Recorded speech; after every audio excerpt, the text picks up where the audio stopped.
amper by die lente en ek dink daar's iets besonders aan hierdie tyd van die jaar. Oral begin dinge weer groen word, nuwe blaartjies verskyn, goed wat vir maande stil gelyk het, begin skielik weer groei. En dit het my so bietjie laat dink. Groei voel nie altyd soos groei terwyl jy daarmee besig is nie. Ek is 'n onderwyser, maar ek bestuur ook 'n klein besigheid.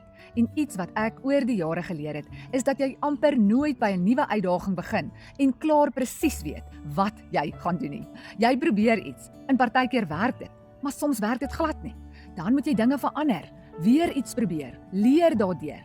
En eendag staan jy stil en jy kyk terug en jy besef, "Sjoe, kyk hoe ver het ek gekom, kyk hoe baie het ek gegroei." Ek dink soms ons maak doelwitte te groot in ons kop. Ons dink groei beteken jy moet die beste wees. Jy moet eerste kom, daai onderskeiding kry, 'n groot besigheid begin of iets ongeloofliks bereik. Maar groei kan baie kleiner as dit begin.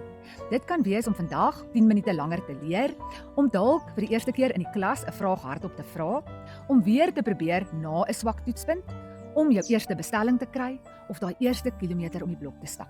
Of miskien is dit net om vandag iets te doen waaroor jy gister nog baie onseker was. My seun is 'n golfspeler en een van my gunsteling gesegdes wat aan Gary Player gekoppel word is: "The more I practice, the luckier I get." En ek hou daarvan, want soms lyk sukses van buite af soos geluk, maar agter daardie woordjie geluk is daar gewoonlik 'n klomp klein keuses wat oor en oor en oor gemaak is. Jy hoef nie perfek te wees nie en jy hoef nie alles al uitgefigure te hê nie. Jy moet net die moed hê om te begin en môre dan 'n klein bietjie verder te gaan. So, my uitdaging aan jou is, soos ons hierdie lente binne gaan, vra jouself, wat is daardie een ding waarin ek wil groei? Nie vir iemand anders nie, vir jouself. Plan dan daardie saadjie. Geef hom elke dag 'n bietjie water en aandag. En dan gaan jy aan die einde van die jaar kom en terugkyk van waar jy afgekom het. En dan gaan jy sien hoe ver jy gegroei het.